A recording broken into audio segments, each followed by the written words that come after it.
आज ये पूरा फुल पेज का एड, ये देख लीजिए ढंग से, ये पूरा फुल पेज का एड आज दिल्ली के हर अखबार में छपा है। इस फुल पेज के एड में बातें की गई हैं झुग्गी झोपड़ी इन सीटू स्लम पुनर्वास की। मोदी जी का चिर परिचित दमकता हुआ चेहरा आप सबके सामने है और इसमें गरिमामयी उपस्थिति की आकांक्षा करते हुए श्री हरदीप सिंह पुरी जी जो अर्बन डेवलपमेंट के मंत्री हैं, श्री कौशल किशोर जी जो राज्य मंत्री हैं, श्री विनय कुमार सक्सेना जो उपराज्यपाल हैं, श्री रमेश बिधूड़ी जी जो सांसद हैं उस क्षेत्र से, ये कालका जी की जो EWS की इन सीटू स्कीम हम लोगों ने लॉन्च करी थी उसके बारे में, और चिर परिचित मोदी जी का चेहरा फीता काटने के लिए तैयार। कुछ चीजें आपके सामने हम रख देना चाहते हैं जिससे कि दूध का दूध और पानी का पानी तो हो ही जाए, कुछ चीजों का पर्दाफाश भी हो जाए। ये हम आपके साथ शेयर करेंगे। ये तस्वीरें हैं, इसको प्लीज पहले देख लें और इस पर फिर हम चर्चा करेंगे। इसमें सुभाष चोपड़ा जी हैं, शीला दीक्षित जी हमारी पूर्व मुख्यमंत्री हैं, अनिल भारद्वाज जी आपको दिखेंगे इसमें, राहुल गांधी जी 2015 में जब चुनाव प्रचार में थे तो स्थान पे गए थे जहां पर ये बनके तैयार है। अब पेपर का एड कहता है, पेपर का एड कहता है कि कालका जी में बने 3024 नए फ्लैटों का उद्घाटन होने जा रहा है। क्या इससे किसी को कोई आपत्ति होनी चाहिए?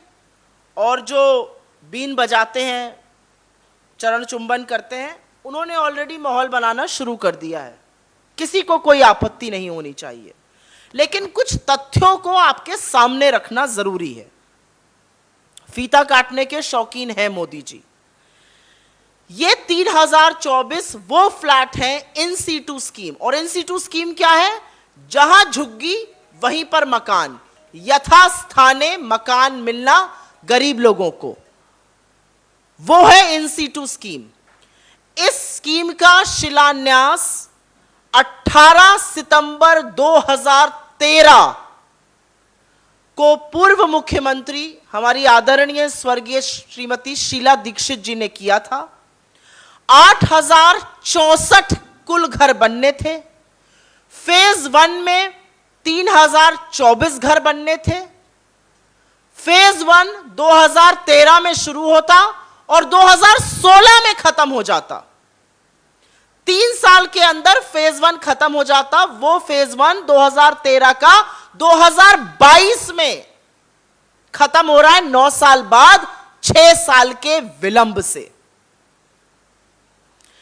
इस प्रोजेक्ट की टोटल कॉस्ट फेज 1 की 206 करोड़ रुपए थी। यह बना कितने में है? 345 करोड़ रुपए में, करीब 68% वृद्धि के साथ। इसमें 2-4 चीजें पते वाली है। ये DDA ने बनवाया है। DDA is the richest autonomous body in Delhi. DDA urban development मंत्रालय, हरदीप सिंह पुरी मोदी जी के चहेते मंत्री, बड़बोले मंत्री के डिपार्टमेंट में आता है। और DDA का जब फाउंडेशन हुआ था तभी से दिल्ली के 3 विधायक और 2 कॉरपोरेशन के सदस्य उसके मेंबर होते हैं। तो फेज 1 जिसका आज चमचमाता उद्घाटन होगा, जो 6 साल के विलंब और 68% पैसे की वृद्धि के बाद बन रहा है, DDA की बॉडी में आम आदमी पार्टी के अरविंद केजरीवाल जी के विधायक भी शामिल थे। क्या आपने एक बार भी उनके मुंह से इस विलंब पर एक भी शब्द सुना है, या एक चिट्ठी, एक प्रेजेंटेशन, एक मिलने का जिक्र सुना है कि इस स्कीम का, इन सीटू स्कीम का 6 साल से विलंब क्यों चल रहा है? नहीं सुना होगा। दूसरी बात, फेज 2 बनना था। जब फेज 1 बन के तैयार हो जाता, लोग उस घर में चले जाते, जो जगह खाली होती वहां पर फेज 2 बनना था। अभी तक फेज 2 बनना तैयार नहीं हुआ है, और फेज 2 बन के तैयार होना था 2019 में, फेज 3 बन के तैयार होना था 2020 में।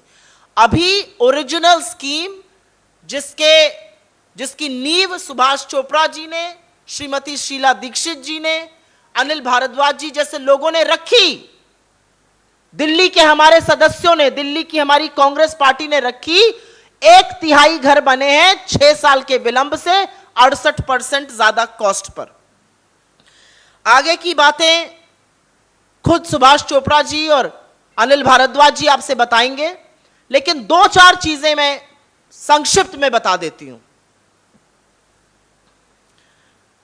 206 करोड़ के लागत पर जब ये घर बनने थे तो इसमें anganwadi, health centre, school, garden, community centre, religious सब कुछ बनना था। अभी मात्र खोखले घर बनकर तैयार हैं, ऐसी किसी चीज का कोई जिक्र नहीं है। और भी चीजें बननी थी जिसका उल्लेख श्री सुभाष चोपड़ा जी करेंगे। महिला सम्मान की बहुत बात करते हैं, महिलाओं के नाम पर बहुत कुछ होना चाहिए। जब शीला दीक्षित जी ने इस योजना का शिलान्यास किया था तो यह कहा था कि रजिस्ट्री पुरुष और महिला दोनों की होगी घर के, जिससे कि लोगों की छत घर सर पर रहे। महिलाएं बाहर, रजिस्ट्री सिर्फ अब पुरुष के लिए हो रही है। तो खोखले दावे, खोखले वादे करने वाली इस सरकार ने एक बार फिर से दिखा दिया है कि दूसरे के लगे पेड़ के फल तो ये तोड़ेंगे, वाहवाही भी कमाएंगे, लेकिन उसमें भ्रष्टाचार भी होगा, उसमें विलंब भी होगा। और जो इनके मौसेरे भाई हैं अरविंद केजरीवाल जी, वो एक सवाल भी नहीं पूछेंगे। लब्बो लबाब ये है, जब 4 बजे आज मोदी जी फीता काटेंगे तो उनके सामने ताली बजाने 2 प्रश्न पूछिएगा कि यह स्कीम कांग्रेस की बनाई हुई थी, 6 साल विलंब से क्यों है, और दूसरा 206 करोड़ पे बननी थी, 345 करोड़ कैसा खर्चा हो गए। बाकी सुविधाओं के बारे में आपकी क्या मत और विचार हैं। मैं चाहती हूं कि पहले सुभाष चोपड़ा जी आपको और डिटेल में इसके बारे में और जो चीजें मिसिंग हैं वो बताएं, और उसके बाद कुछ कमेंट्स हम लोग भारद्वाज जी से भी लेंगे। नहीं, सबसे पहले तो देखिए मैं एक चीज स्पष्ट कर दूं, सुर्खियां ढूंढना अच्छा काम है, मीडिया को वो करना भी चाहिए। मीडिया तो आजकल ऐसी सुर्खियां ढूंढ रहा है कि मोरबी के 150 मृतकों को अपनी ही मौत का जिम्मेदार ठहराने पर तुला हुआ है। तो खैर उसके बारे में मैं टिप्पणी ना ही करूं तो अच्छा है, क्योंकि वो सुनकर मुझे दुख से ज्यादा गुस्सा आता है और तरस आता है आज की मीडिया की स्थिति पर। लेकिन जो आपने बात कही, क्योंकि मीडिया से आती हूं, चीजें देखने का फर्क भी होता है।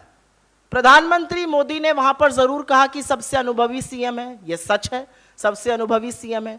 लेकिन अशोक गहलोत जी ने जब उसी मंच से भरी भीड़ में, पूरी जनसभा में यह कहा कि मोदी जी की इज्जत और सम्मान विदेश में इसलिए होता है क्योंकि वो गांधी के देश से आते हैं, वो ऐसे देश से आते हैं जो नेहरू, मौलाना आजाद, चंद्रशेखर आजाद, सरदार पटेल का देश है, बाबा साहब अंबेडकर का देश है, जहां पर लोकतंत्र की जड़ें 70 साल बाद भी बड़ी मजबूत हैं। मुझे तो ऐसा लगता है कि राजस्थान के चीफ मिनिस्टर ने भरी सभा में मोदी जी को आईना दिखाने का काम किया है। वही लोकतंत्र जिसको रह रहकर क्षण क्षण क्षीण करते हैं मोदी जी, उसी लोकतंत्र का उल्लेख कर कर, गांधी और नेहरू के उस देश का उल्लेख कर कर, जिनका अवमानना करने से मोदी जी और उनके अनुयायी एक पल पीछे नहीं होते हैं।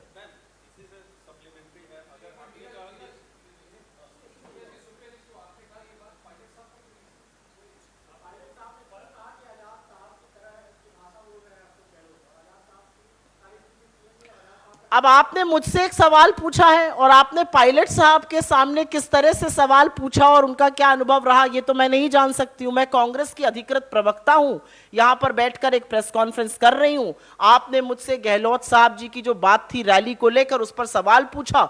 मेरी अपनी जो अदनी सी समझ है, मुझे आता है समझ में कि उन्होंने तारीफ नहीं करी, उन्होंने भरी सभा में मोदी जी को आईना दिखाने का काम किया।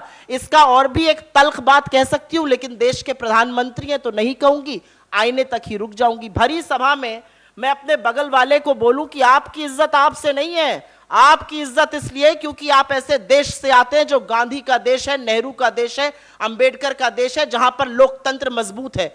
मुझे तो लगता है ये तो बड़ी बेइज्जत करने वाली बात हो गई। पता नहीं किसको इज्जत इसमें नजर आ रही है।